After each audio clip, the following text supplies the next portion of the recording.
You ready to expand your brain? Absolutely, absolutely. Let's ready to go. Let's do it.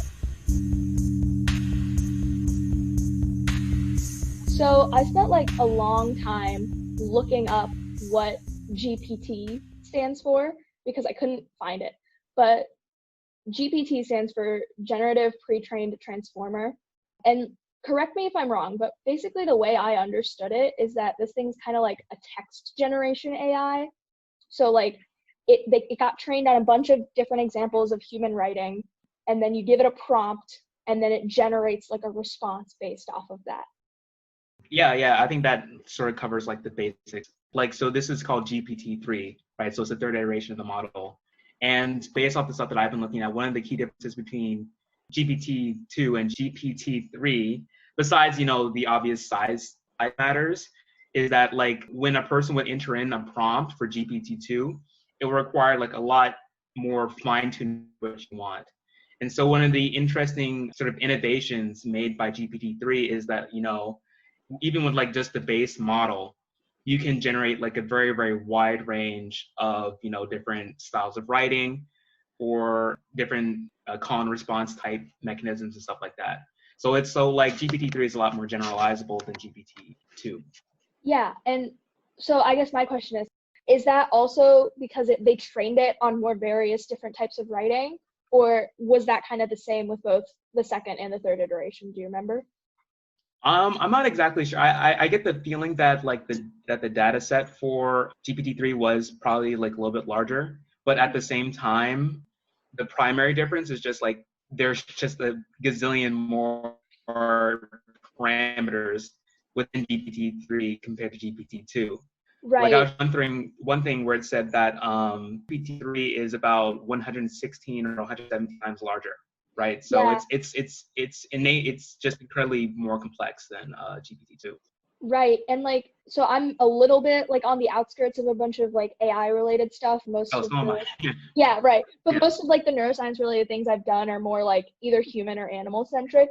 So it's interesting to see an AI get a lot more complex with more parameters because it makes sense.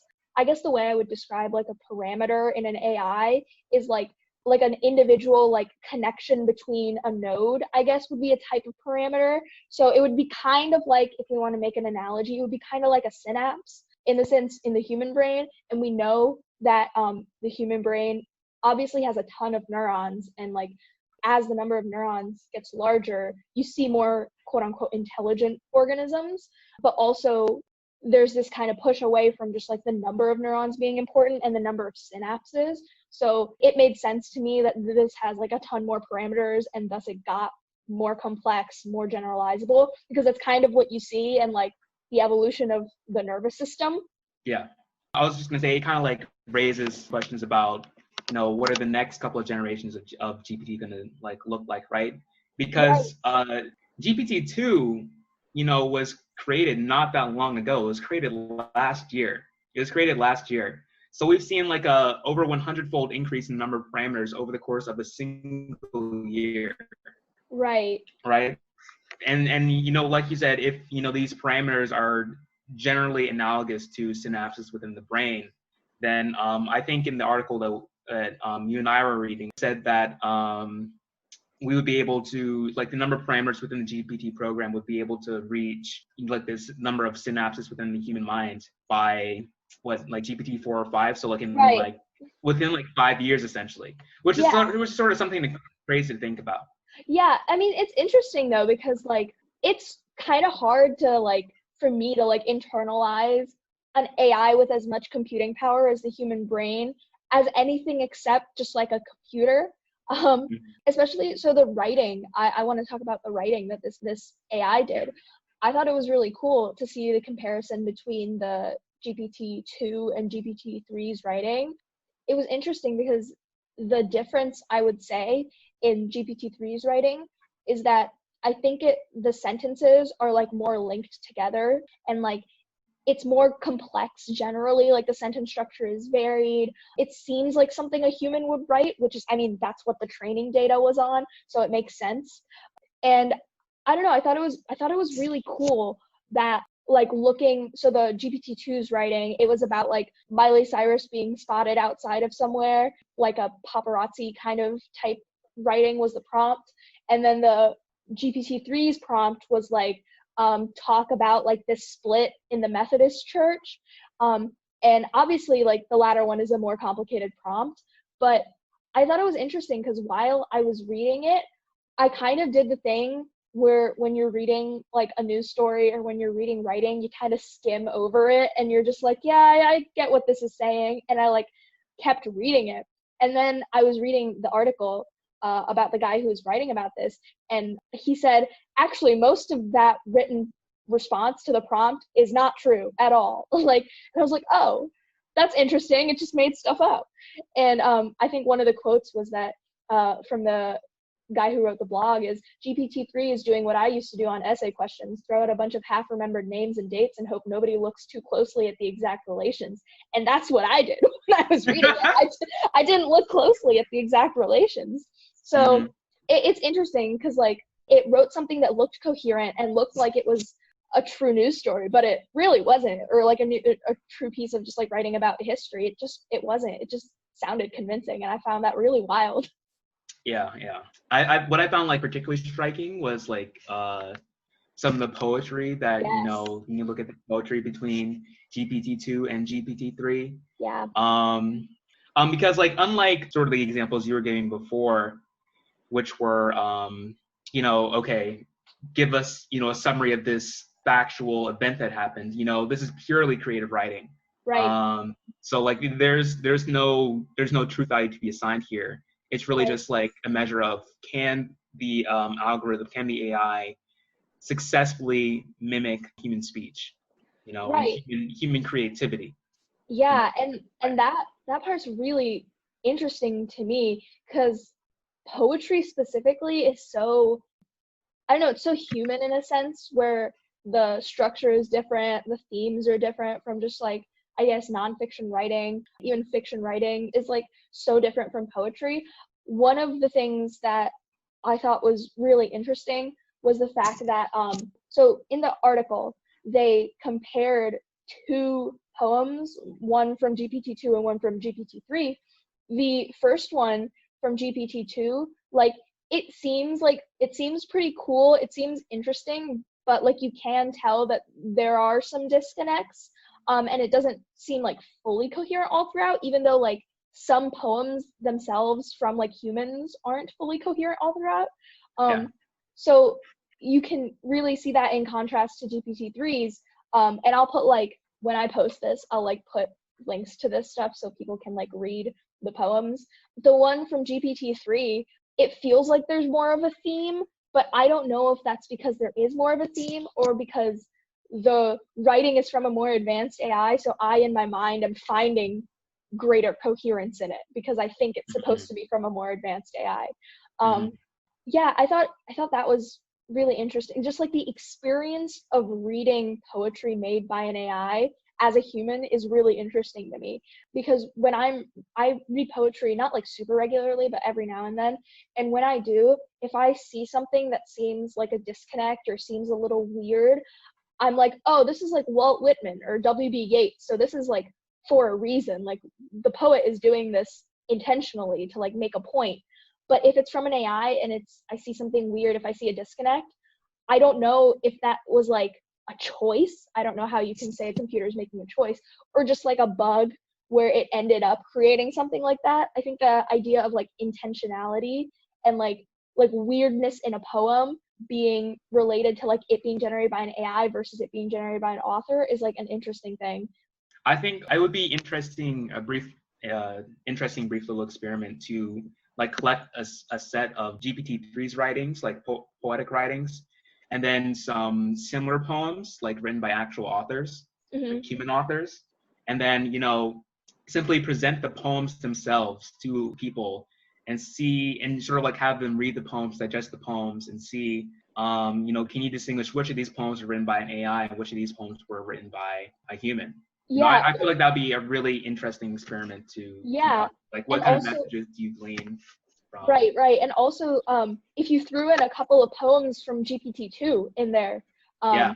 so then you have like a slightly less advanced AI, the most advanced AI, and then like real human poems. And like you have this weird like poetry Turing test that you can give to people.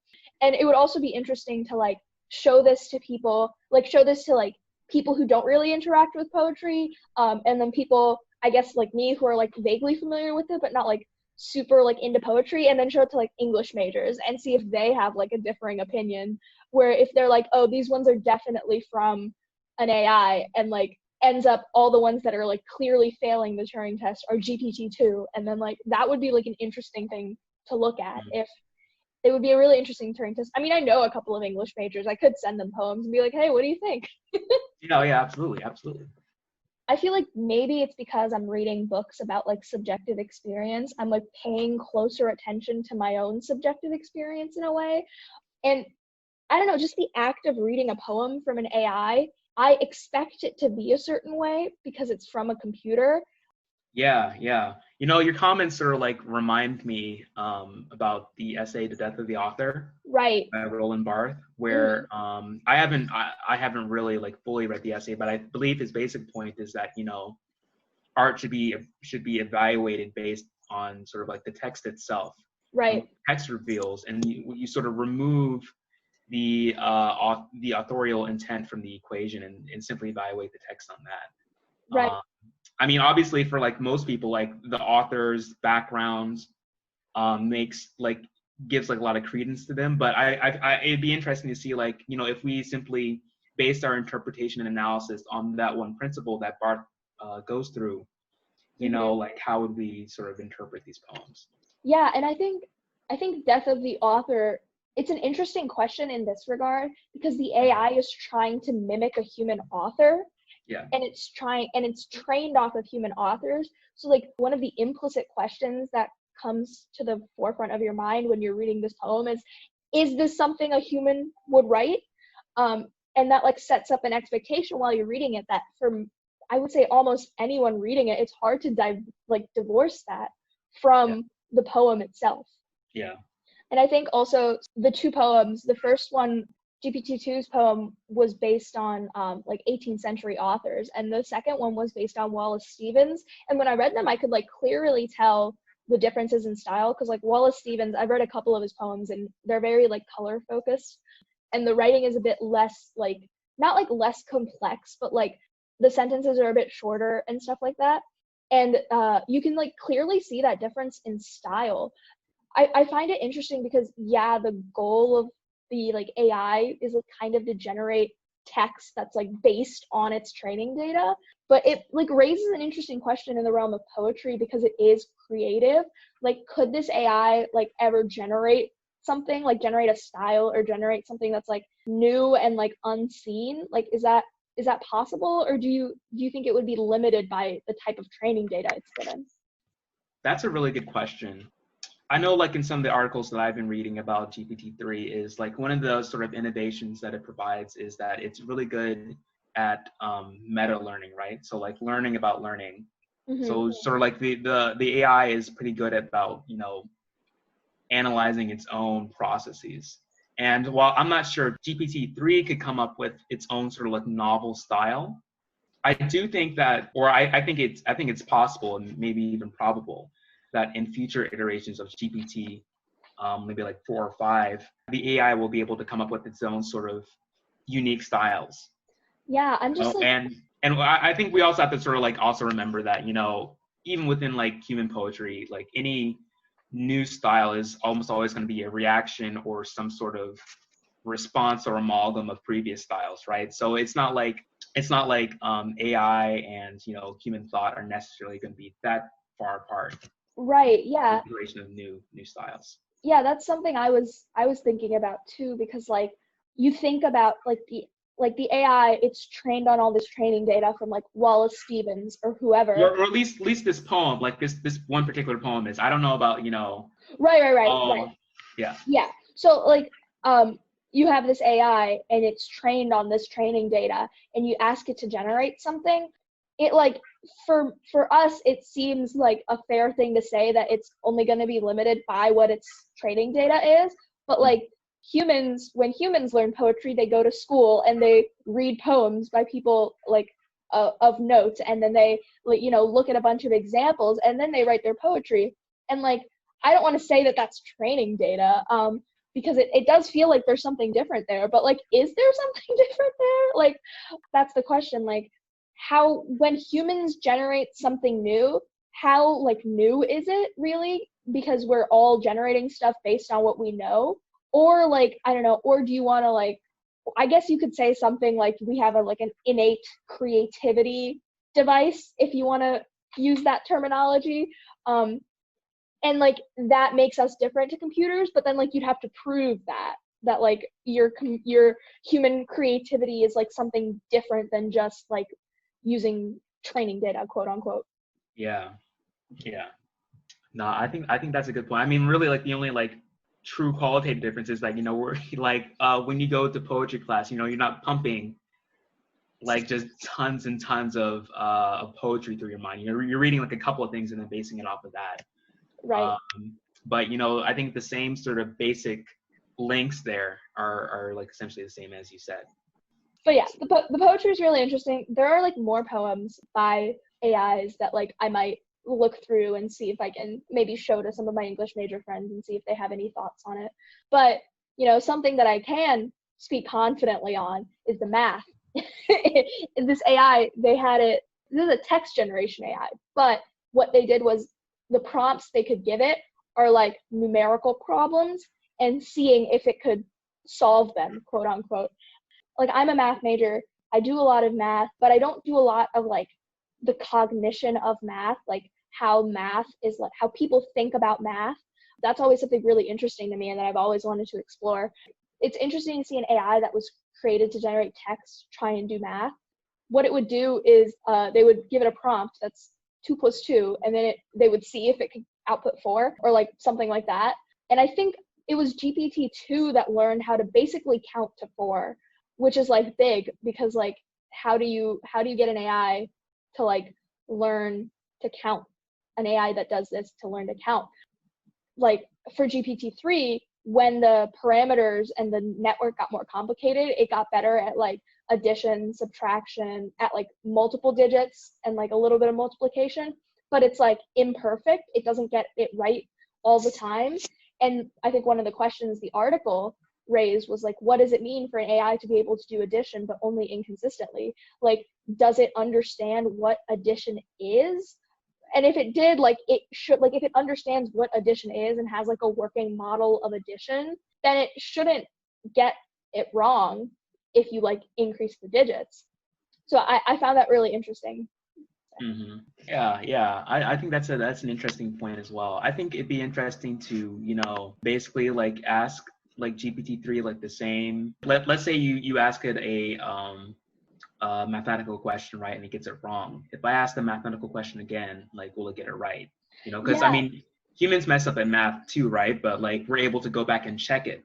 Right. And we're able to say, okay, like, I reached an incorrect conclusion.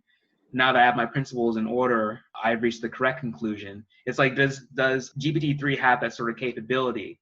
And like I was saying before, GPT-3 does sort of like have this enhanced meta learning aspect where it's like it's learning about learning. So one thing that I would wonder is, does that suggest that like, if I enter in like this same equation multiple times, will the AI eventually learn like what the correct answer is, or will it simply just give out the same output?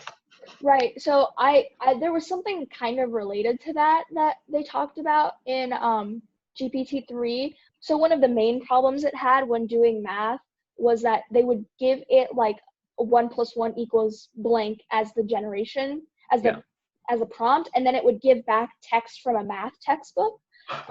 So it was able to like understand, I guess, that the prompt is like math related, but it wasn't able to understand that it was looking for the answer to the problem. Mm-hmm.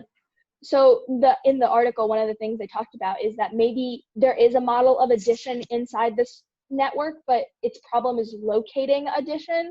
So you have to like prime it. So they did a thing where they would give it problems in multiple passes. So like, if they had it do like 20 + 20, it might not get the right answer. But if you have it do like 1 + 1 = 2, like 10 plus 10 is 20, and then you give it 20 plus 20, it could get to 40.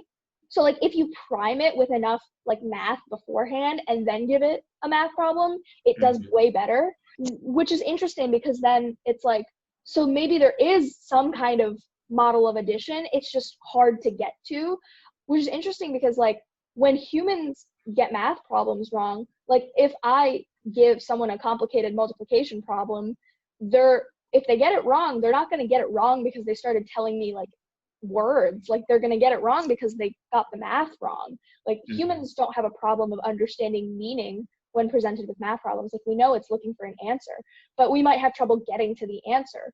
But the computer, GPT-3, one of its main problems was like understanding that it wanted an answer.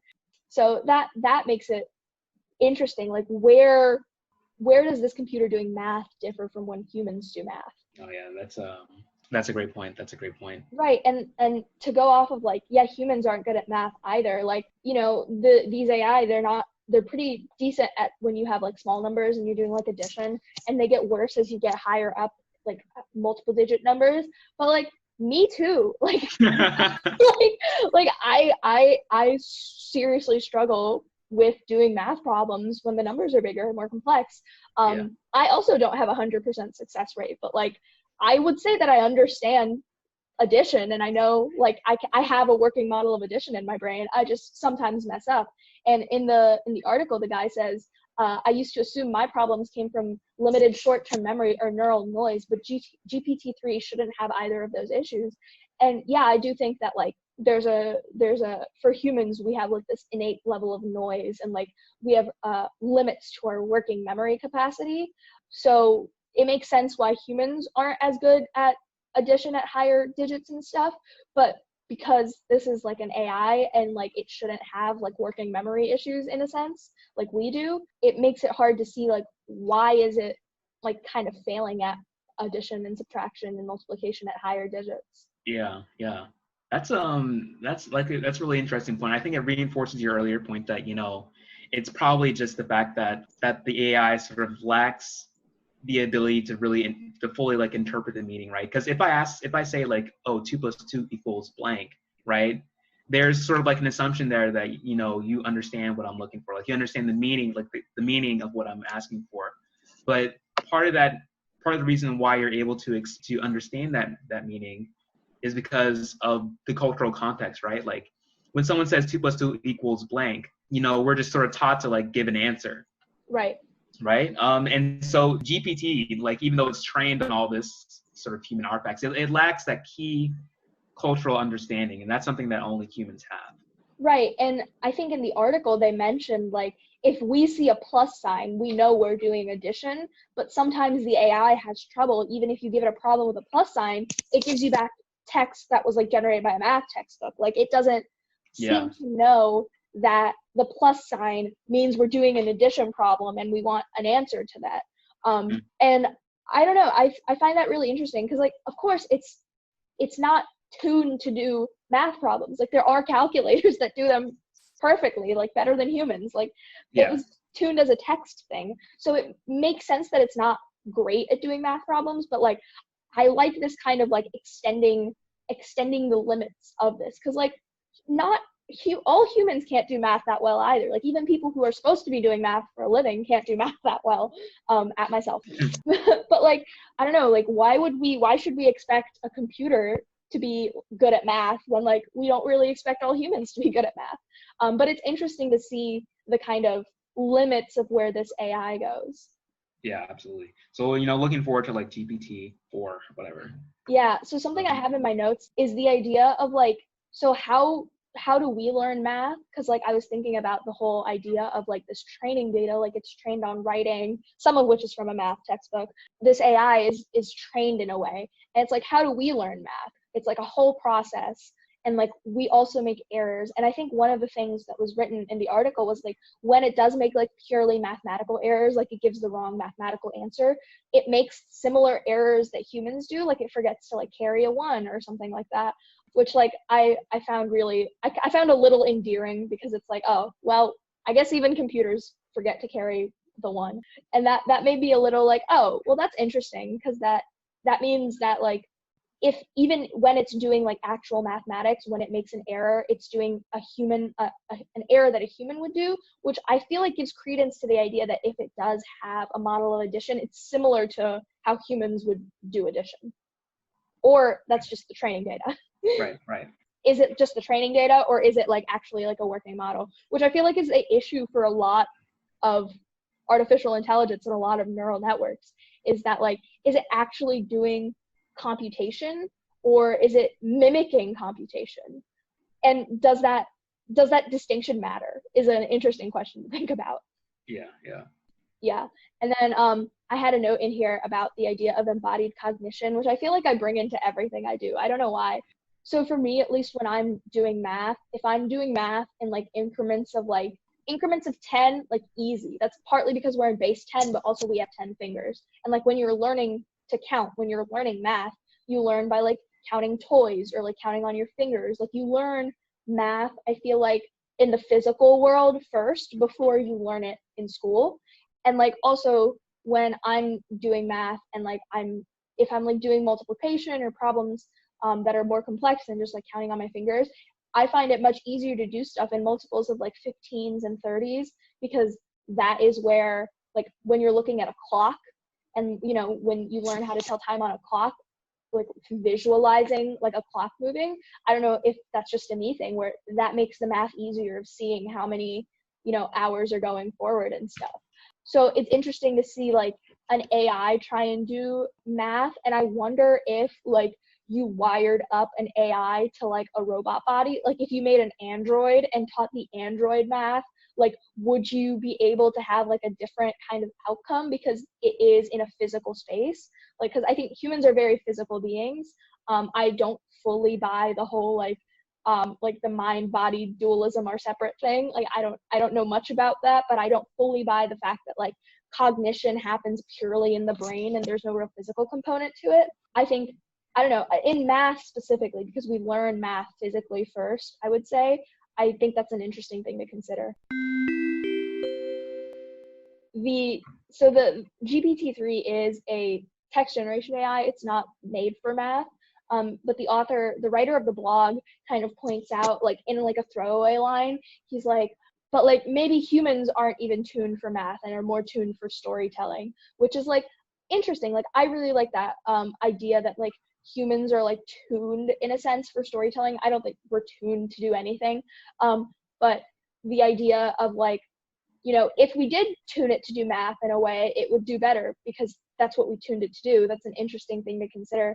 But also the idea of like humans being more tuned to storytelling than math is interesting to me because it makes sense because like we live in a world, we like talk to other people, things happen to us. So like there's more of like a storytelling, like narrative sense to our worlds than there's a more mathematical sense to our worlds. But I feel like when I'm doing math and I like immerse myself in like math, it does feel different, like I guess subjective experience wise. Like I feel like I'm thinking differently and I feel like just doing math feels different to me. So I wonder if there is kind of this difference between like being tuned to do like a certain thing. Yeah. I mean, like so much of the things that, you know, just like so much of like normal human life is somehow coded through like narratives, right? Like, Right. I mean, right now, you know, if you just look at like current events, you know, there is sort of like a massive cultural, I hate this term cultural war. So there's like a massive cultural conflict over, you know, what is sort of like the narrative that Americans are going to tell about the history of their nation, right? And Right. because that narrative is sort of like, you know, what is the story of us? You know, what is the story of me, Mm-hmm. right? And so like those it just goes to show that, you know, that narratives are, you know, very, very powerful and just sort of like the ways that normal human beings interact and sort of order their worlds. And they place great value in it. Right. And that makes me think of a couple things. Like it kind of makes me go back to the poetry because like there is a bit of like, I guess when you're telling a narrative about either yourself or about something else, for a human, there's like an inherent subjectivity there where kind of you get to edit and decide, and maybe even subconsciously when you tell a story, you're telling it from your point of view. But for GPT-3 or any kind of AI, I feel like it's hard to say that it has a point of view. It kind of is working off of its training data, and it's working off of like general, like what it's seen before. So anything in the writing that could be subjective, that could be untrue, isn't like inherently tied to the AI's like subjective experience of the world, if you could say that it has one. It's kind of, it reminds me of like the writing about the Methodist Church. Like none of that was true. Like the writing that it wrote about like the split in the church, about LGBTQ people, like none of that was true. It sounded coherent. So there's this element of like, if a human wrote something like that, there's a matter of like subjectivity, and like, oh, that's you could like chalk that up to them not knowing enough, or them having a certain political bias or anything like that. But with an AI, you can't really do that unless you know that it's only been trained on like a certain type of data. And then I guess you could say that's a type of subjective bias, but I don't know, it's hard to like say that it has a point of view in that regard. I think that's an excellent point. Especially when you think about humans, like our particular point of view is just so incredibly, like today I was reading a different blog where they were sort of outlining this experiment that philosophers did. And what they did was they gathered up a group of people and they sort of gave a set of philosophical arguments and tried to see, okay, which of these arguments, for I think it was for like donating to a charity, which of these arguments are most effective at, you know, getting people to give more to the charity. And what the thing found was that the most effective argument was the one that sort of appealed to the reader's point of view, right? Basically making an appeal to, okay, like, you know, what if you had, you know, X disease? Like, how much would you pay for in order to get this treatment? And, you know, so like putting yourself into the other shoes. So it was like, my basic point is, back up your point that for humans, our point of view, or like our subjective point of view, is like a massive part of how we just approach daily life.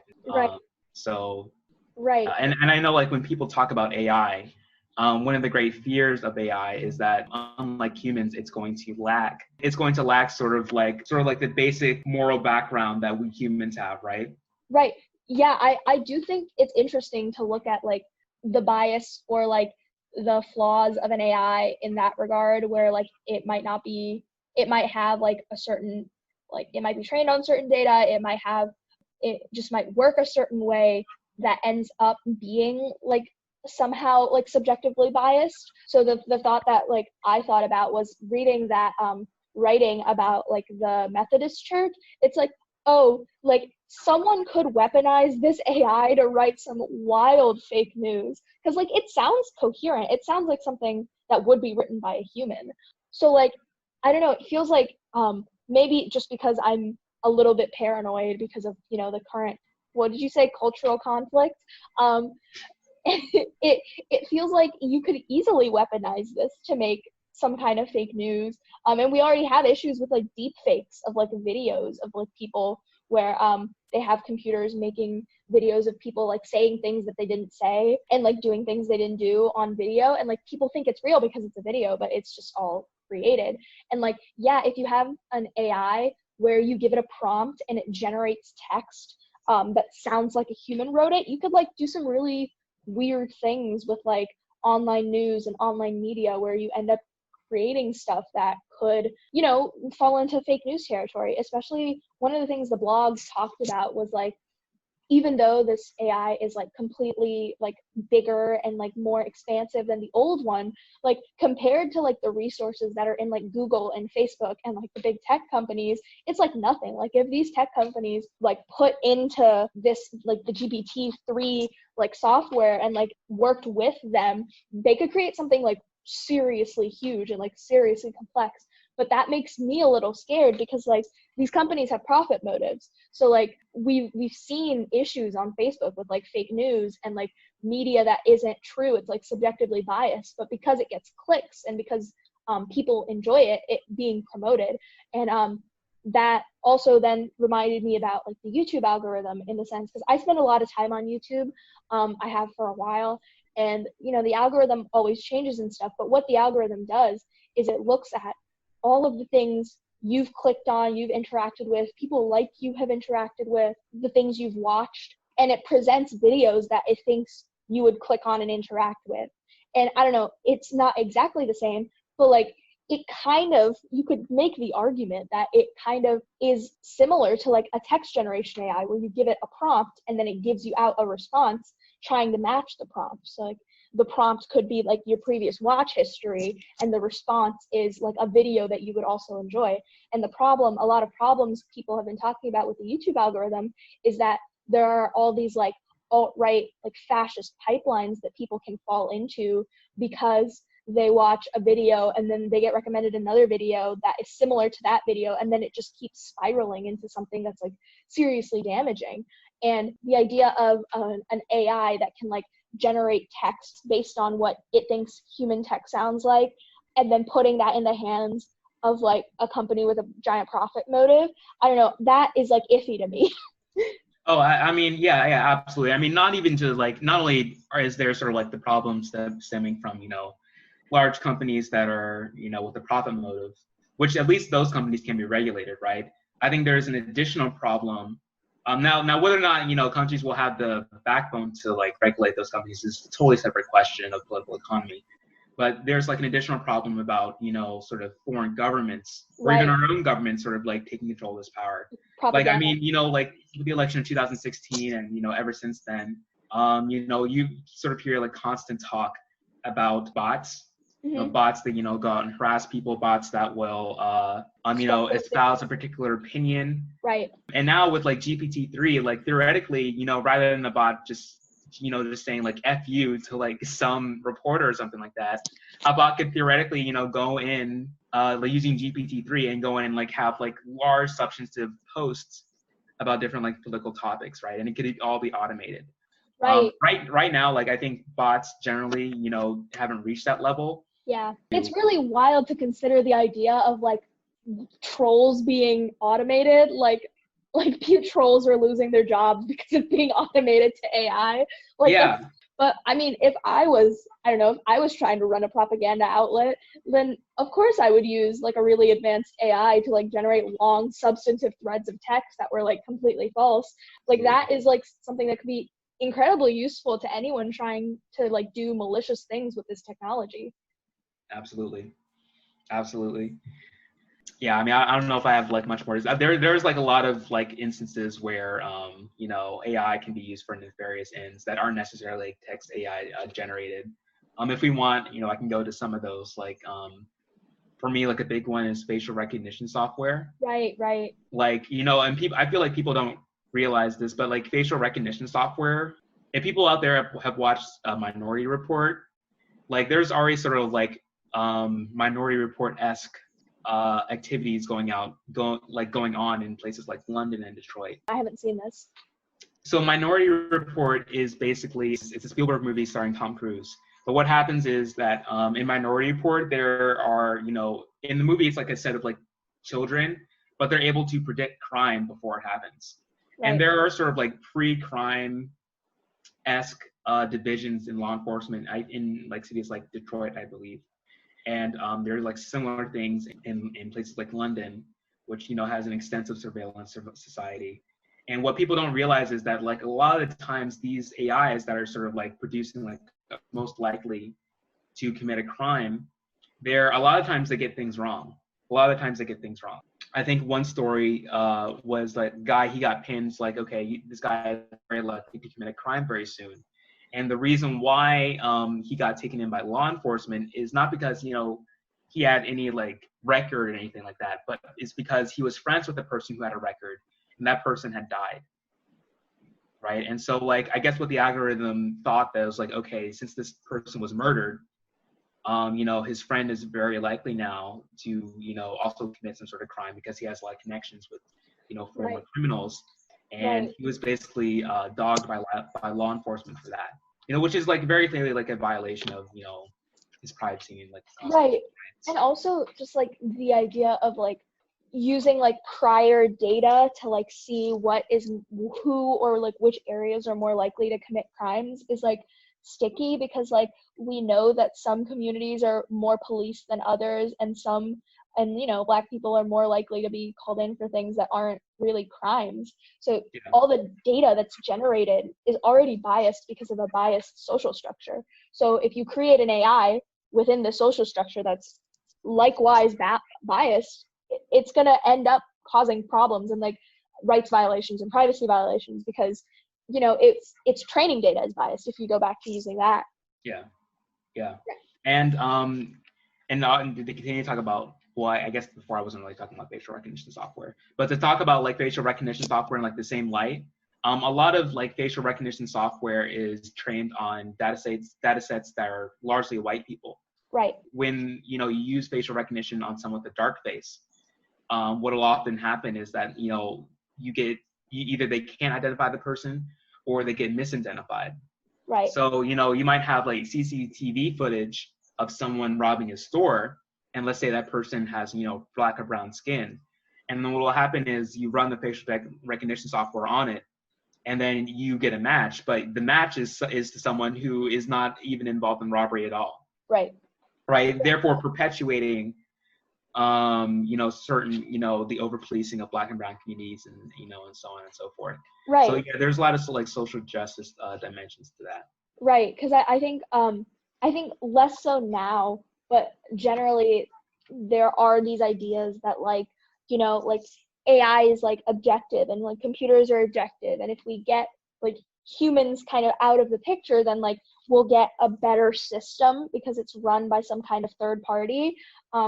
But I think that idea was more like prevalent earlier, a few years ago than it is now, because people are like more aware of the fact that like these systems kind of perpetuate themselves even if you bring in like technology to try and fix them. And at a base level, like it's all based on the algorithm, right? The algorithm is going to be written by humans, and whatever their biases are going to be input into the algorithm. Right. So I mean, there's two levels of bias. There's the bias in the training data, and there's also bias in the algorithms themselves. Exactly. Especially like if you want to go back to like the YouTube algorithm, like I know a little bit more about it than I do most algorithms, but it kind of optimizes for watch time. So it gives you something that it thinks you will watch more. So a lot of times there are problems when like Black YouTubers or Black creators aren't really like supported or helped by the algorithm, just because of just like systemic racism and the fact that like people tend to like watch white people more. So then like this algorithm is like perpetuating like a system of like disenfranchisement basically, because of like systemic forces. It's not like some kind of pure like thing. And so like I feel like we've kind of gotten a bit like we've gotten a little like doom and gloom. But like I mean it's interesting to like think about. One of the less like negative things that the article brought up was this idea of like like the AI being intelligent in the way that it's generating theories, in the sense, I think he said something like, what is like creating like a theory of gravity or like a theory of everything in physics? Like what is creating those theories if not like text generation, if not putting words together in a coherent way? If those words mean anything, that is something else. You give it a prompt like, oh, what is the theory of everything? And then it gives you a response. Like, who knows if it's going to be real or not? I think in the article it said like if you gave GPT-3 that text, it would say the theory of everything is really complex and hard to figure out, because that's what it says in physics textbooks. Because so it goes back to like it being limited by its training data. But then it goes back to like, how do we discover anything? Like, how do humans come up with new ideas if all we have is what we have learned from our classes and from people around us and from like our cultural context? How do humans discover new things then? Absolutely. Yeah. So any further thoughts on GPT? No, just looking forward to see what GPT-4 brings. Right. Will it be the end of humanity as we know it, or will we have to wait for GPT-5 for that? I'm not sure. I do want to close though. I want to I was looking at an article, and they were talking about the reaction to GPT-2. People called it one of the most dangerous AI algorithms in history. some argue that it was so dangerous that it should never be released to the public, lest it ushers in a robot apocalypse. There's such incredible public fear as GPT-2. And here we are at GPT-3, which is like vastly better and more complex. I'm just interested to see, you know, where our horizons will take us, you know. Right. And like thinking about when we were talking about earlier about, I don't know, people using like a text generation thing to like write news or whatever, like, like, I mean, I'm not trying to like automate out journalists, but like if you had an AI kind of write news for something and like you made sure it's correct and everything, do you think that there should be like a disclaimer at the bottom, like this was written by an AI, to let people know that this wasn't written by a human? I feel like, I don't know, it would be interesting if we got to a point where like reading news or like reading stories from AI was like common enough. Like, would we want like a little disclaimer? Yeah, no, that's a great question. I feel like the public, right? I mean, because the public even wants you know, labels and disclaimers and stuff like GMOs. So I feel like if it came to that point, then the public would want some sort of warning that, you know, it was written by an AI. Right. Yeah, that's interesting to consider, because then I don't know if you know the video game Detroit Become Human, where it's about like androids who are like sentient but they're like oppressed by the people, and it's like interesting, like Nagel says that we don't know what another being's subjective experience is, so we'll never know what it's like to be an AI, if there is even something that it is like to be an AI. So I don't know, if we got to a point where an AI was complex enough to like have like thought and be able to generate ideas, would it be kind of like prejudice to like preface everything written by it by saying this was written by an AI? Like, that's interesting to think about. Bro, that's true. I don't have an answer to that yet. Right. I don't think but that's definitely something I'll have to think about, something I'll have to ponder. We'll see if, like, you know, once GPT-4 is out, we'll see if we'll come back to this. We'll probably get into this more at some point. Yeah.